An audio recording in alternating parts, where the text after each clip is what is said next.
Hello and welcome all of you to the online study platform of PCM Tutorials। इस lecture में हम लोग class 10th biology के chapter life processes का एक छोटा टॉपिक रेस्पिरेशन कवर अप करने वाले हैं। तो सबसे पहले हमें ये देखना होगा कि रेस्पिरेशन एक्चुअली में होता क्या है ना। तो रेस्पिरेशन के अंदर एक्चुअली में दो प्रोसेसेस आती हैं, है ना। एक होती है आपका सिंपल ऑक्सीडेशन, जिसे हम कहते हैं ऑक्सीडेशन।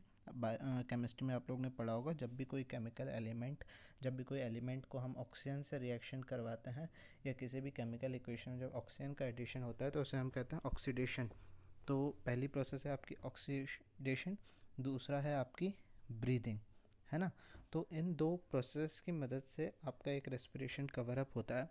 रेस्पिरेशन को अगर हम सिंपली डिफाइन करना चाहें तो हमने लास्ट लेक्चर में हमने ये देखा था कि ह्यूमन बॉडी के अंदर हम जो फूड खाते हैं वो फूड किस तरीके से हमारे ब्लड तक जाता है ना। स्टमक और इंटेस्टाइन से होते हुए एल्वुलाई के थ्रू वो हमारे ब्लड तक जाता है, और वो ब्लड से किस तरीके से ट्रैवल करते हुए डाइजेस्टेड फूड हमारे सेल्स उसे एब्जॉर्ब करते हैं। अब हमारी पूरी बॉडी को काम करने के लिए एनर्जी की ज़रूरत है, ठीक है। तो वो जो एनर्जी है वो हमें डाइजेस्टेड फूड से मिलती है। उस फूड से एनर्जी निकालने के लिए उस फूड को जब हम जो ऑक्सीजन इनटेक करते हैं, वो फूड जब ऑक्सीजन से रिएक्ट करता है तो वो फूड ब्रेक डाउन होता है।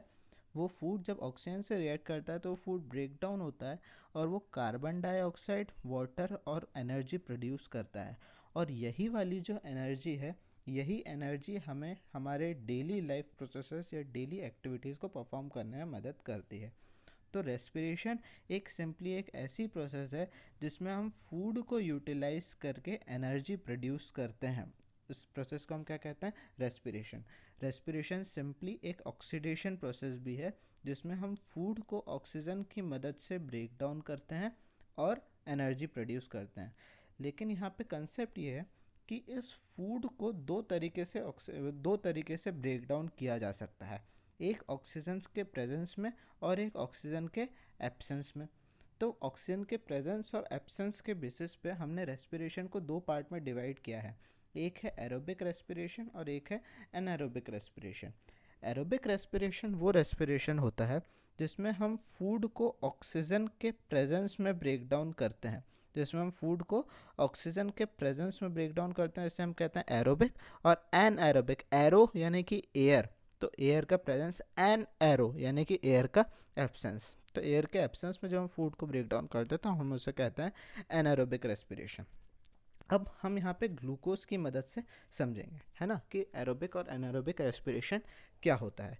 हम ह्यूमन के एग्जाम्पल से बात करेंगे, ठीक है। ह्यूमन बॉडी में जब हम एयर इनटेक करते हैं तो एयर जो हमने इनटेक करी है वो हमारे सेल्स तक पहुंचती है। हमारी पूरी बॉडी सेल्स से मिलकर बनी हुई है। हमने एयर इनटेक किया, वो जो एयर में ऑक्सीजन प्रेजेंट रहती है वो ऑक्सीजन हमारे ब्लड से मिलती है और वो ब्लड से मिलने के बाद हमारे सेल्स तक पहुंचती है, ठीक है। अब सेल्स, एक सेकेंड।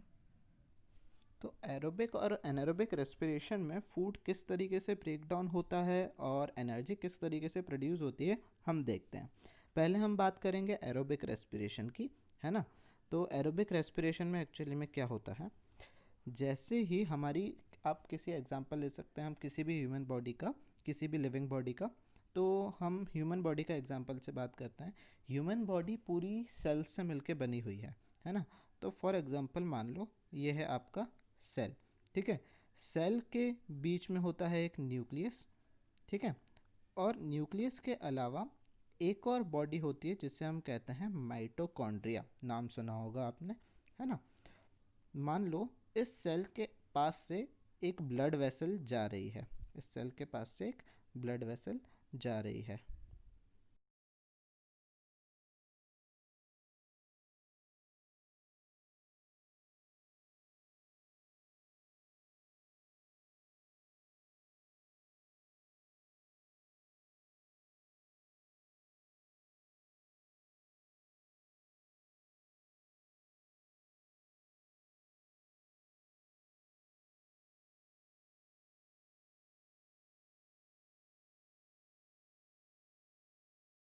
इस सेल के पास से ब्लड वेसल जा रही है, इसके अंदर डाइजेस्टेड फूड होगा जो कि स्मॉल इंटेस्टाइन में ब्लड में डिसॉल्व हुआ था।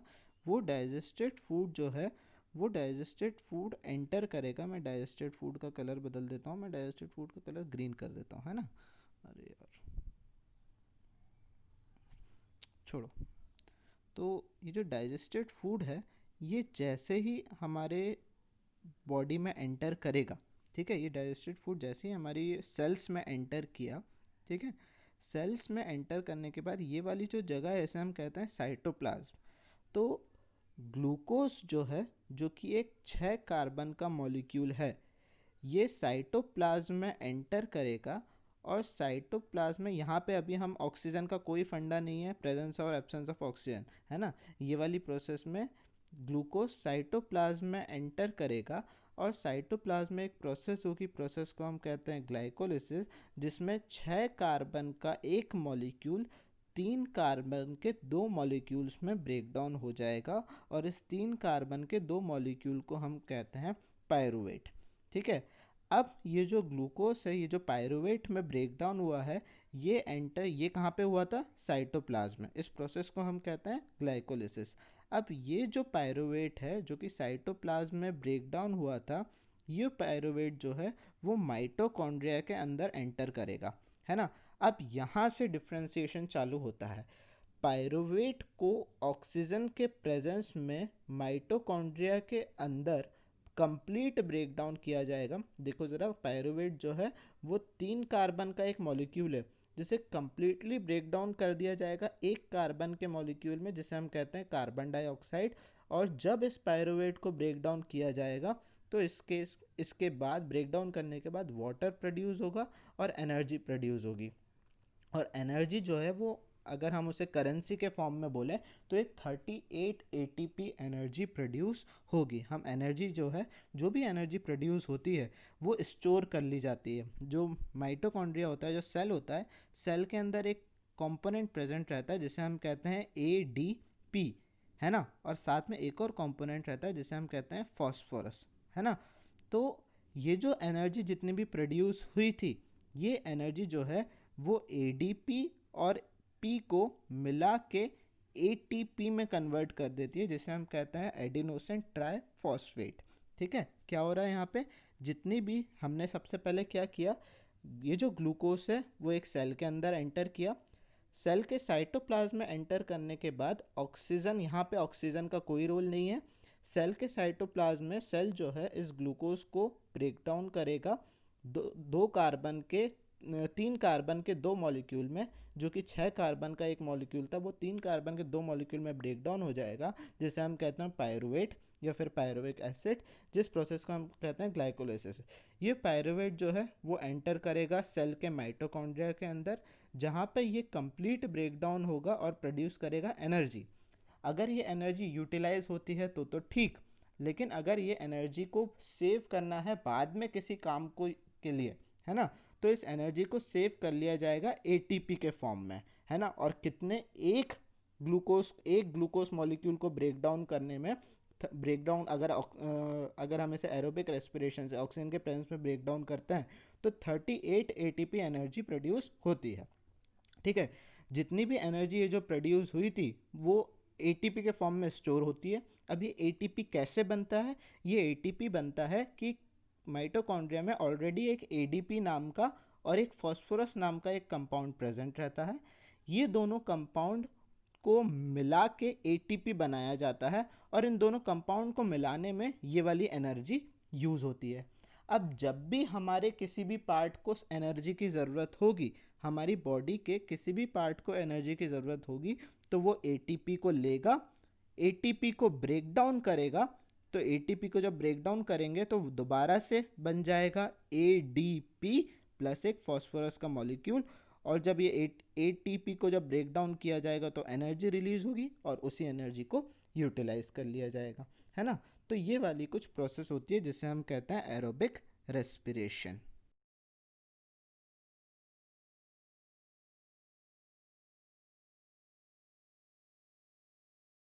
तो एक हमने एग्जाम्पल देख लिया कि भैया एरोबिक रेस्पिरेशन में एनर्जी किस तरीके से प्रोड्यूस होती है। ठीक है।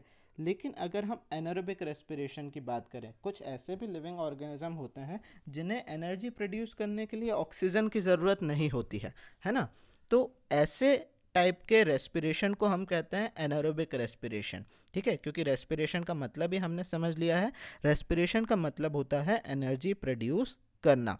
अब यहाँ पे जो एनर्जी प्रोड्यूस होगी, कुछ लिविंग ऑर्गेनिज्म जो एनर्जी प्रोड्यूस करेंगे वो ऑक्सीजन के एब्सेंस में एनर्जी प्रोड्यूस करेंगे। फॉर एग्जांपल ईस्ट, है ना। ईस्ट जो है वो क्या कहते हैं, ईस्ट भी एक टाइप का अगेन एक सेल ही है, बीच में न्यूक्लियस है। ठीक है, पहली प्रोसेस जो कि एरोबिक में कॉमन थी वही प्रोसेस एनारोबिक में भी कॉमन रहेगी। पहली प्रोसेस जो है थी ग्लाइकोलिसिस। ईस्ट के साइटोप्लाज्म के अंदर ग्लूकोज एंटर करेगा, ग्लूकोज ग्लाइकोलिसिस प्रोसेस से ब्रेक डाउन होगा 3 कार्बन के 2 मॉलिक्यूल में, जिसे बोला जाता है पायरुवेट, और प्रोसेस को बोला जाता है ग्लाइकोलिसिस। प्रोसेस कहाँ पे होती है, साइटोप्लाज्म। इस पे क्वेश्चन आते हैं, ध्यान रखिएगा कि ग्लाइकोलिसिस प्रोसेस कहाँ पे कैरी आउट होती है, तो आपको बताना रहेगा साइटोप्लाज्म में।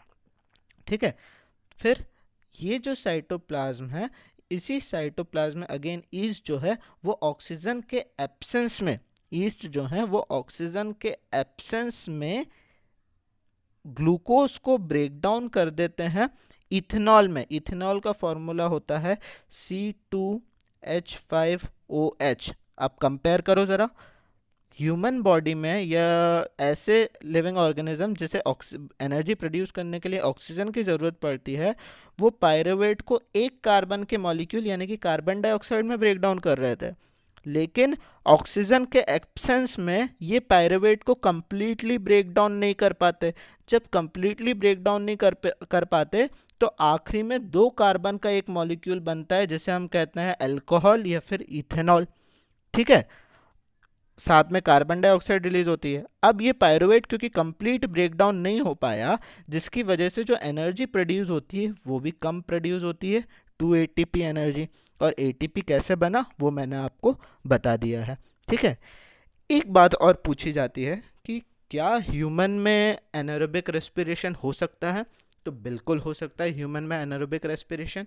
कैसे हो सकता है ह्यूमन में एनारोबिक रेस्पिरेशन, जब भी हम बहुत ज़्यादा फिजिकल एक्सरसाइज करते हैं, है ना। अगर हम जैसे मान लो कि हम बहुत तेज़ रनिंग कर रहे हैं, बहुत तेज़ भाग रहे हैं, तो थाइस के या लेग्स के मसल को एनर्जी की ज़्यादा ज़रूरत पड़ती है। तो जब उन्हें एनर्जी की ज़्यादा ज़रूरत पड़ती है और ऑक्सीजन उतनी ज़्यादा पहुंच नहीं पाती है, तो जो मसल टिश्यू हैं वो एनारोबिक रेस्पिरेशन परफॉर्म करते हैं। मतलब वो ऑक्सीजन के एब्सेंस में ही ग्लूकोज को ब्रेक डाउन कर देते हैं। पहली प्रोसेस अगेन कॉमन ही रहेगी, लेकिन मसल टिश्यू में ऑक्सीजन के एब्सेंस में या फिर ऑक्सीजन की बहुत ज़्यादा कमी में, बहुत कम ऑक्सीजन में वो ग्लूकोज को ब्रेक डाउन करते हैं। तो अगेन जब वो ग्लूकोज को ब्रेक डाउन करते हैं तो पायरुवेट कंप्लीटली ब्रेक डाउन नहीं हो पाता, तो लैक्टिक एसिड फॉर्म होता है। और लैक्टिक एसिड के बाद अगेन जो एनर्जी प्रोड्यूस होती है वो कम ही हो पाती है, 2 एटीपी एनर्जी। तो क्लियरली हमें इससे ये समझ में आ रहा है कि जब भी ऑक्सीजन के प्रेजेंस में ग्लूकोज ब्रेकडाउन होगा, ग्लूकोज का कंप्लीट ब्रेकडाउन होगा और एनर्जी भी ज़्यादा प्रोड्यूस होगी। लेकिन जब भी ऑक्सीजन, एक सेकंड में क्लियर कर देता हूँ, जब भी ऑक्सीजन के एब्सेंस में या ऑक्सीजन की कमी में ग्लूकोज को ब्रेक डाउन किया जाएगा, तो ग्लूकोज कंप्लीटली ब्रेक डाउन नहीं होगा। हमेशा आखिरी में 2 कार्बन का या फिर 3 कार्बन का एक मॉलिक्यूल बच जाएगा, जिसकी वजह से एनर्जी का प्रोडक्शन भी जो है वो कम होगा। ठीक है, और ह्यूमन बॉडी में जब भी हम विगोरस एक्सरसाइज परफॉर्म करते हैं तो लैक्टिक एसिड मसल्स में प्रोड्यूस हो जाता है, जिसकी वजह से मसल क्रैम्प आ सकते हैं, जिसकी वजह से मसल क्रैम्प आ सकते हैं। ठीक है, तो ये कुछ कंसेप्ट था एरोबिक और एनारोबिक रेस्पिरेशन का। इसके अलावा हर लिविंग ऑर्गेनिज्म में अलग अलग तरीके से एरोबिक और एनारोबिक रेस्पिरेशन होता है। फॉर एग्जांपल जनरली जिनमें एरोबिक रेस्पिरेशन हो रहा है या जिनमें गैसेस का एक्सचेंज हो रहा है ना, वो कंटिन्यूसली गैसेस का एक्सचेंज करते रहते हैं। ठीक है, डिफरेंट ऑर्गेनिज्म के पास ऑक्सीजन को इनटेक करने की और कार्बन डाइऑक्साइड को एक्सपेल करने की डिफरेंट डिफरेंट प्रोसेस होती है। जैसे कि हमने यूनिसेलुलर ऑर्गेनिज्म की बात करी, ये है यूनिसेलुलर ऑर्गेनिज्म अमीबा। ठीक है। तो जब भी अमीबा को एनर्जी की ज़रूरत पड़ेगी उसे ऑक्सीजन की ज़रूरत पड़ेगी। ऑक्सीजन की जब भी अमीबा के अंदर कमी होगी, बाहर से ऑक्सीजन अमीबा के अंदर डिफ्यूज़ हो जाएगी। जब ऑक्सीजन अमीबा के अंदर डिफ्यूज़ हो जाएगी तो एनर्जी प्रोड्यूस होगी। जब एनर्जी प्रोड्यूस होगी तो बाय प्रोडक्ट निकलेगा कार्बन डाइऑक्साइड।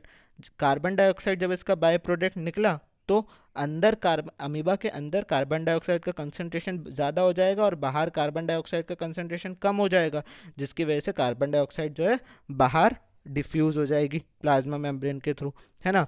फिर वही अगर प्लांट्स में बोलें तो प्लांट्स में हमने देखा था गैसेस का एक्सचेंज स्टोमेटा के थ्रू होता है। कुछ कॉम्प्लेक्स लिविंग ऑर्गेनिज्म में रेस्पिरेटरी, जैसे कि फिशेस की बात करी तो फिशेस के पास गिल्स होते हैं, है ना। कुछ ऐसे लिविंग ऑर्गेनिजम्स होते हैं जिनके पास स्पेरिकल्स और ट्रैकिया वगैरह, इंसेक्ट्स वगैरह होगा उनके स्पेरिकल्स और ट्रैकिया होते हैं। टेरेस्ट्रियल ऑर्गेनिजम्स की बात करी तो उनके पास लंग्स होते हैं। तो डिफरेंट लिविंग ऑर्गेनिज्म के पास डिफरेंट डिफरेंट ऑर्गन्स होते हैं ताकि वो रेस्पिरेशन की प्रोसेस कैरी आउट कर सकें। इसके बाद एरोबिक और एनारोबिक में रेस्पिरेशन में डिफरेंस क्या होता है। तो एरोबिक और एनारोबिक रेस्पिरेशन में डिफरेंस ये होता है कि एरोबिक रेस्पिरेशन एयर के प्रेजेंस में होता है लेकिन एनारोबिक एयर के एब्सेंस में होता है। एरोबिक रेस्पिरेशन में कंप्लीट ब्रेकडाउन ऑफ फूड होता है। हमने अभी ऊपर देखा था, देखो ज़रा, जब भी एरोबिक रेस्पिरेशन हो रहा है, एरोबिक रेस्पिरेशन हो रहा है तो 6 कार्बन का मॉलिक्यूल आखिरी में सिर्फ 1 कार्बन का बचता है, कंप्लीट ब्रेकडाउन होता है जिसकी वजह से एनर्जी भी ज़्यादा प्रोड्यूस होती है। लेकिन एनारोबिक में 6 कार्बन का मॉलिक्यूल आखिरी में या तो 2 कार्बन का बचता है या तो 3 कार्बन का बचता है, जिसकी वजह से जो एनर्जी का जो प्रोडक्शन होता है वो भी कम होता है ना। तो ये वाला कुछ कंसेप्ट है जिसकी वजह से हम कहते हैं कि complete breakdown of food, incomplete breakdown of food. ठीक है। एनर्जी का प्रोडक्शन एरोबिक में ज़्यादा, एनारोबिक में कम। ठीक है। कुछ प्रोसेस माइटोकॉन्ड्रिया में होती है, कुछ साइटोप्लाज्म में होती है, लेकिन anaerobic process complete process cytoplasm में कैरी आउट होती है। तो इनके बीच में कुछ डिफरेंस हो गया। ठीक है। अब हमारा जो अगला टॉपिक है वो है रेस्पिरेटरी सिस्टम एंड ह्यूमन। अगर किसी को ऊपर का कुछ समझ में नहीं आया है तो आप उस वीडियो को मल्टीपल टाइम देख सकते हो सकता है नया कंसेप्ट है, एक बार में समझ ना आए। कुछ लोगों को आ जाएगा, कुछ लोगों को हो सकता है ना आए। जैसे कि वो एडीपी और एटीपी वाला कंसेप्ट थोड़ा सा कॉम्प्लिकेटेड लग सकता है। तो अगर किसी को समझ में ना आया है तो वो उसे मल्टीपल टाइम देखे, उससे वो चीज़ क्लियर हो जाएगी। और फिर भी नहीं समझ में आता है तो आप कांटेक्ट कर सकते हैं। ठीक है। इसके बाद रेस्पिरेटरी, हमारा जो अगला टॉपिक है वो है रेस्पिरेटरी सिस्टम इन ह्यूमन। तो ह्यूमन रेस्पिरेटरी सिस्टम यानी कि हमारे सेल्स तक, जो बॉडी का सेल है उस बॉडी के सेल तक ऑक्सीजन पहुंचती कैसे है, प्योर ऑक्सीजन किस तरीके से पहुंचती है ना। तो हमारी बॉडी सेल्स तक जो प्योर ऑक्सीजन पहुंचती है वो हम समझते हैं एक रेस्पिरेटरी सिस्टम की मदद से पहुंचती है ना। ये हमारा पूरा रेस्पिरेटरी सिस्टम है, शायद आप लोग देख पा रहे होंगे, है ना। मैं अभी थोड़ा बड़ा करके समझा देता हूँ तो आपको समझ में आ जाएगा। Human respiratory system, human respiratory system जो होता है वो हमारा काफ़ी सारे ऑर्गन से मिलके बना हुआ होता है ना। छोटे छोटे ऑर्गन से मिलके बना हुआ होता है, जैसे कि नोज़ हो गया, नेज़ल पैसेज हो गया, ट्रैकिया, ब्रोंकाई, लंग्स का पेयर, डायफ्राम, ठीक है, फेरेंक्स वगैरह। तो ऐसे बहुत सारे ऑर्गन से, एल्विलाई, है ना। तो ऐसे बहुत सारे ऑर्गन से मिलके हमारा जो रेस्पिरेटरी सिस्टम है वो बनता है। अब हमारे ब्लड के थ्रू हमारे बॉडी के सेल्स तक प्योर ऑक्सीजन किस तरीके से पहुंचाई जाती है वो हम देख लेते हैं। तो भैया प्योर ऑक्सीजन जो पहुंचाने का जो पूरा जिम्मा होता है वो हमारे रेस्पिरेटरी सिस्टम का होता है। ठीक है। कैसे? ये जो चीज़ है ये हमारी नोज़ है ना। नोज़ में यहाँ पे दो छोटे होल्स होते हैं जिसे हम कहते हैं नेज़ल पैसेज। ठीक है ना। नॉस्ट्रल्स जिसे हम कहते हैं नॉस्ट्रल्स, है ना। तो नॉस्ट्रल्स की मदद से नोज़ में जो नॉस्ट्रल्स रहते हैं वहाँ से सबसे पहले एयर एंटर करती है। अब एयर एंटर करती है तो एयर के साथ साथ ऑक्सीजन भी एंटर करती है, नाइट्रोजन भी एंटर करती है, हो सकता है कुछ अमाउंट में कार्बन डाइऑक्साइड और दूसरी हार्मफुल गैसेस भी एंटर कर जाए। अब एयर तो इम्प्योर होती है, धूल वगैरह बहुत सारी चीज़ें होती है, कुछ बैक्टीरियाज वगैरह भी होते हैं। तो ये सारी एयर को हमें प्योर एयर पहुंचानी है। तो ये जो नेज़ल पैसेज, नेज़ल कैविटी रहती है ना, नॉस्ट्रल्स यानी कि दो होल्स, उसके बाद जो नेज़ल कैविटी रहती है, इस नेज़ल कैविटी में कुछ हेयर्स प्रेजेंट रहते हैं और म्यूकस प्रेजेंट रहता है ना। पूरे नेजल कैविटी में लाइन ऑफ फाइन हेयर होते हैं और म्यूकस होता है।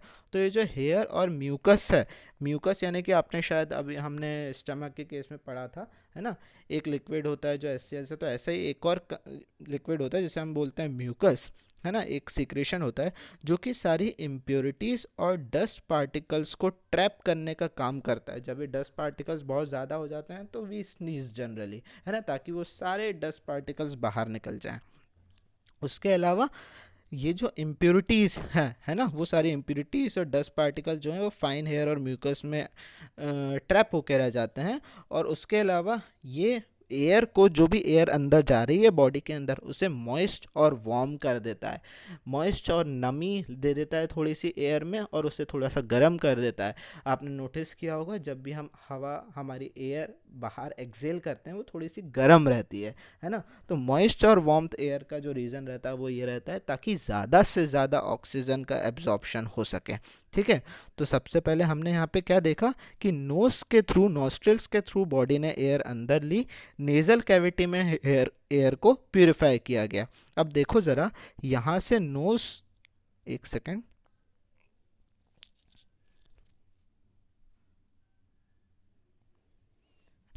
देखो ज़रा, यहाँ से नोज से एयर, यहाँ से नोज से एयर एंटर किया, ये माउथ है, माउथ से फूड एंटर किया, और ये दोनों जो पाइप्स, ट्यूब्स हैं, वो यहाँ पे आके मिल गई।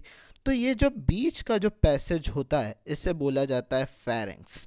फेरिंग्स जो है वो एक कॉमन पैसेज है माउथ और मतलब एक कॉमन पैसेज है बिटवीन माउथ, ये माउथ और नीचे एक ट्रैकिया है। ठीक है, माउथ और ट्रैकिया के बीच में कॉमन पैसेज है जिसे हम मतलब माउथ और ट्रैकिया के बीच का एक पाथ है जो फूड और विंड के लिए कॉमन पैसेज है। जो एयर है वो भी इसी पैसेज से जाती है, जो फूड है वो भी इसी पैसेज से जाता है। बस फर्क ये है कि जब ये फेरिंग्स नीचे आता है तो फेरिंग्स जो है वो नीचे आके दो पार्ट में डिवाइड हो जाता है। एक जो होता है वो होता है फूड पाइप में डिवाइड हो जाता है और दूसरा जो है वो ट्रैकिया में डिवाइड हो जाता है। फूड पाइप से तो फूड अंदर जाता है, दूसरा होता है ट्रैकिया। ठीक है, ये ट्रैकिया है। ट्रैकिया के बारे में देखिए, हम ट्रैकिया के बारे में हम समझते हैं कि ट्रैकिया एक्चुअली में होता क्या है। ट्रैकिया एक पैसेज है जिसे कॉमनली विंड पाइप भी बोला जाता है ना, कॉमनली विंड पाइप भी बोला जाता है। ट्रैकिया एक इतनी पतली सी ट्यूब है कि अगर बाय चांस इस ट्यूब में एयर नहीं रहेगी तो ये जो ट्रैकिया है ये कोलैप्स हो जाएगा, ये आपस में चिपक जाएगा। और अगर ये ट्रैकिया चिपक गया तो दोबारा से जब हम सांस लेंगे तो हमें सांस लेने में काफ़ी दिक्कत महसूस करनी पड़ सकती है। तो जिस वजह से हम क्या होता है, ट्रैकिया के ऊपर कुछ बोन्स होती है जिसे बोला जाता है रिंग्स ऑफ सॉफ्ट बोन्स या फिर रिंग्स ऑफ कार्टिलेज या फिर कार्टिलेज सिंपली बोला जाता है। ये एयर के एब्सेंस में ट्रैकिया को कोलैप्स होने से, आपस में चिपक जाने से, है ना, अवॉइड करता है। और साथ ही साथ ट्रैकिया के अपर पार्ट पे प्रेजेंट रहता है लैरिंक्स जिसे बोला जाता है वॉइस बॉक्स।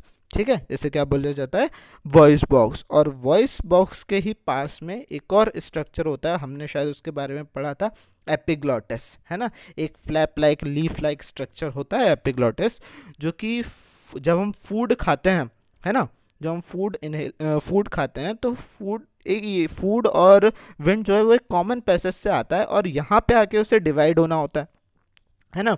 तो अगर विंड पाइप में चला जाएगा तो विंड पाइप ब्लॉक हो जाएगी। तो जब भी फूड अंदर आ रहा होता है, एपिग्लॉटिस जो है वो विंड पाइप को ब्लॉक कर देता है ताकि फूड जो है वो फूड पाइप के अंदर ही जाए।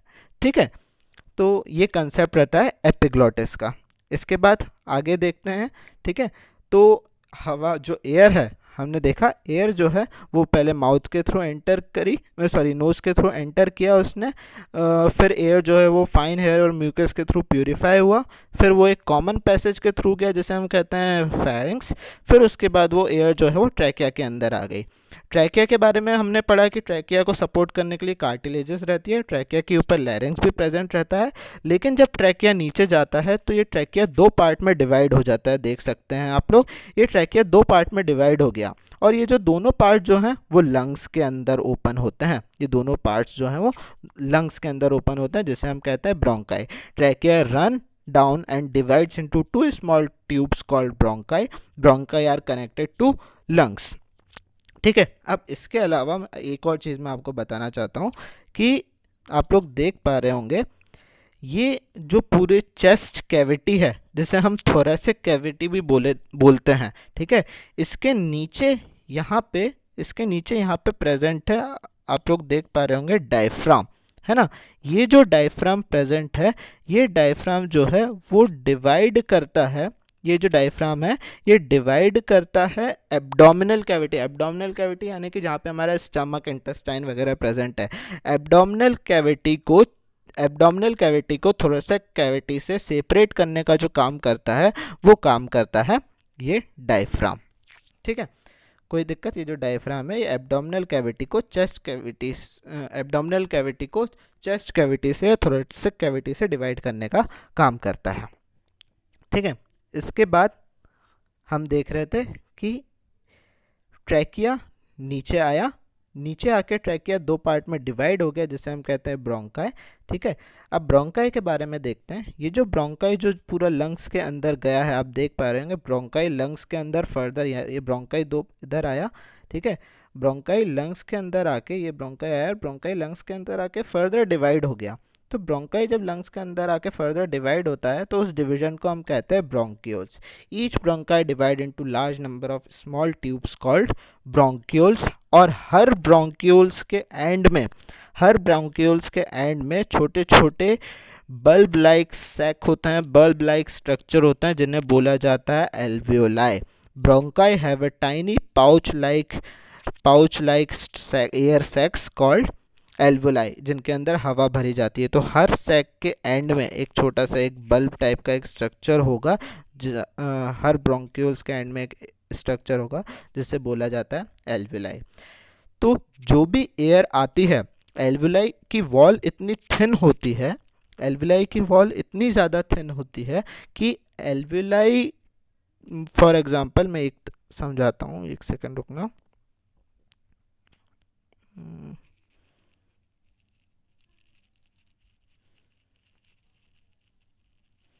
देखो ज़रा,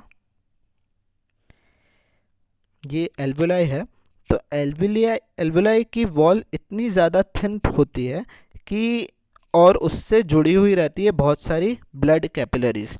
तो जितनी भी एयर है ना, जितना भी गैशियस एक्सचेंज टेक प्लेस और कैरी आउट होता है वो एल्वोलाई में होता है। एल्वोलाई की बहुत ज़्यादा थिन वॉल होती है और वो छोटी छोटी ब्लड कैपिलरीज से सराउंडेड रहती है। ठीक है, लंग्स के अंदर मिलियंस ऑफ एल्वोलाइज प्रेजेंट हो सकती है। ठीक है, अब ये किस तरीके से एल्वोलाई में गैशियस एक्सचेंज होता है वो हम देख लेते हैं।